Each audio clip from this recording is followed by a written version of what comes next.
Comment appelle-t-on un loup-garou féminin? Loup-garou, loup-garou, loup-garelle, she-wolf, on s'y perd. Si on demande à Google, ça ne s'arrange pas, puisqu'il propose autant de noms pour le loup-garou féminin qu'on a eu de Premier ministre ces temps-ci. Et pour la petite anecdote, on trouve aussi le mot la garache pour désigner un loup-garou féminin et qui vient du folklore du Poitou, donc bien de chez nous. Pourtant, dans l'imaginaire collectif, le loup-garou est plutôt associé à des traits qu'on pourrait associer au genre masculin. On l'associe plutôt à une figure de l'hypermasculinité, avec les poils, la férocité, le côté loup alpha, chef de meute. Et non, messieurs, ce n'est pas un compliment. Puisque le loup-garou dans le cinéma de genre a souvent servi à dénoncer la masculinité toxique. Mais rassurons-nous, puisque le cinéma ne s'est pas arrêté là, il a aussi produit des films de loup-garou féminin, ou devrais-je dire plutôt garache, pour faire vivre un peu notre patrimoine. Et si on explorait le mythe du loup-garou féminin dans le cinéma d'exploitation? Et je n'ai pas sorti au début de vidéo le mot she-wolf par hasard, ce n'est pas seulement Shakira qui m'a inspiré. Puisqu'en 1946 sort She-Wolf in London, un film d'horreur américain en noir et blanc, réalisé par Jean Yarbrough.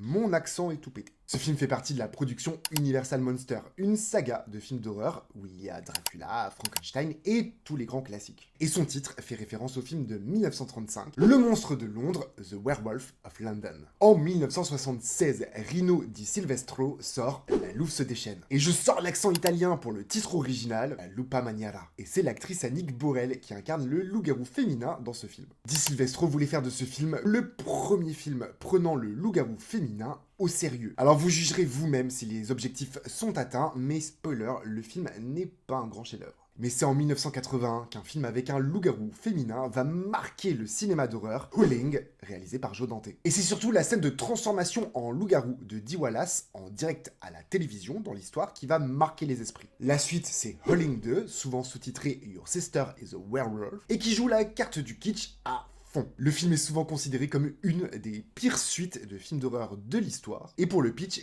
tout est dans le sous-titrage Your Sister is a Werewolf. Et on reste en famille avec Maman est un loup-garou, sorti en 1989, une comédie noire qui explore le lien mère-fille tout en incorporant des loups-garous. En 2000, juste après l'immense bug de l'an 2000 qu'on connaît tous et qu'on a tous vécu, sort Ginger Snaps, un film d'horreur canadien qui a eu la bonne idée de faire un parallèle entre cycle menstruel et cycle du loup-garou. En 2007, sort Trick or Treat, un film d'anthologie qui se passe pendant Halloween avec une histoire de loup-garou féminin qui rencontre le petit chaperon rouge. Alors je vais pas t'en dire plus pour ne pas gâcher la surprise, mais sache que ce film est maintenant devenu culte. Et franchement, je t'encourage très fort à jeter un coup d'œil. Alors bien sûr, cette liste est très loin d'être exhaustive. Alors n'hésite surtout pas à te rendre dans les commentaires et à me dire ton meilleur film de loup-garou féminin. Sinon, moi je parle de culture LGBTQ+, dans le cinéma d'exploitation. Tu peux me trouver sous le nom Very Nasty Stories sur TikTok et sur